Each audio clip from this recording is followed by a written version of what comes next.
Madame la Présidente, Madame la Ministre, Monsieur le rapporteur de la Commission des Affaires étrangères, Monsieur le rapporteur, chers collègues. Levons tout d'abord un malentendu. Contrairement à ce qu'une collègue du Rassemblement national a développé en commission, ce texte ne porte pas sur l'attribution par les instances sportives des compétitions internationales à tel ou tel pays. Si on ne se contente pas de lire en diagonale la 4e de couverture, le texte est très clair et porte sur un ensemble de mesures visant essentiellement à lutter contre les fraudes liées aux paris sportifs. En ce sens, le texte que nous étudions aujourd'hui est de ceux pour lesquels tout le monde est à peu près d'accord, suffisamment en tout cas pour justifier en général une adoption en procédure simplifiée. Si nous avons demandé avec mon groupe qu'il en soit sorti, c'est que nous estimons que le problème sous-jacent, celui du marché des paris sportifs eux-mêmes, se doit d'être exposé publiquement dans notre hémicycle. Mesurons d'abord l'ampleur du marché. Une note de la Ligue de football professionnel de 2020 estimait le volume mondial des mises entre 500 et 1000 milliards d'euros, soit 2 à 3 fois le budget de notre pays. Et cette note ajoute que 80% des mises sont réalisées illégalement. Encore ne s'agit-il là que du football. Comptez autant de milliards de dollars pour le reste du marché. Le 9 mai dernier, un article d'Alternative économique précisait ce qu'il en est pour la France, désormais 4e place mondiale sur ce marché, à partir du dernier rapport de l'Autorité nationale des jeux.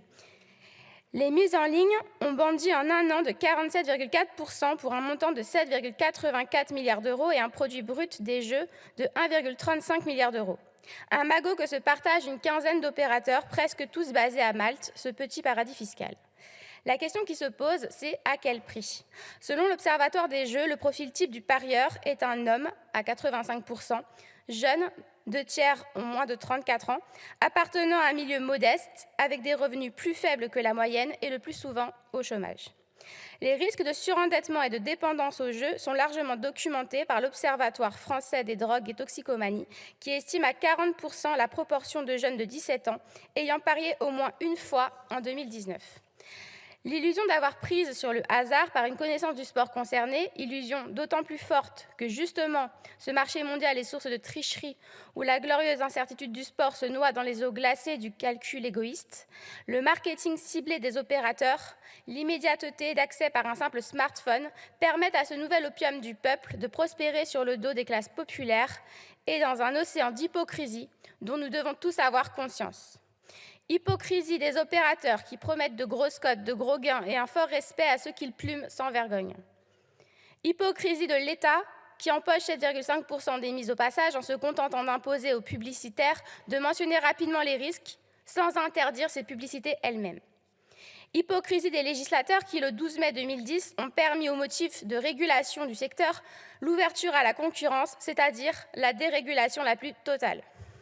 Il est aujourd'hui temps de prendre la mesure du problème.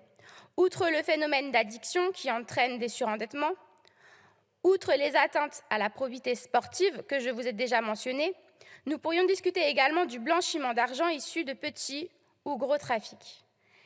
L'Espagne et l'Italie ont interdit le sponsoring maillot des opérateurs. Le Royaume-Uni y réfléchit et restreint leur espace publicitaire. En France, on observe quelques réactions. Celle de Kylian Mbappé a eu un peu d'écho le 14 novembre dernier. Le département de Seine-Saint-Denis a lancé une campagne de prévention, mais c'est sur le plan du droit que nous devons agir. Il est de notre responsabilité de parlementaires de tout mettre en œuvre pour limiter au maximum et par la loi non seulement la fraude sur les paris sportifs, mais le marché des paris sportifs eux-mêmes.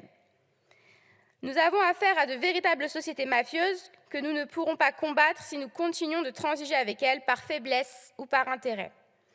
Il ne s'agit pas de réguler ou de rendre éthiques les dégâts sociaux et moraux que ces organismes de paris en ligne provoquent, il s'agit de les réglementer durement pour les combattre. Alors, évidemment, nous voterons le texte proposé et je pense que cela sera largement partagé sur nos bancs, mais nous devons garder la réalité de la situation à l'esprit pour agir rapidement ensuite. C'était le sens de mon intervention, vous l'avez compris et je vous en remercie. Merci Madame la députée.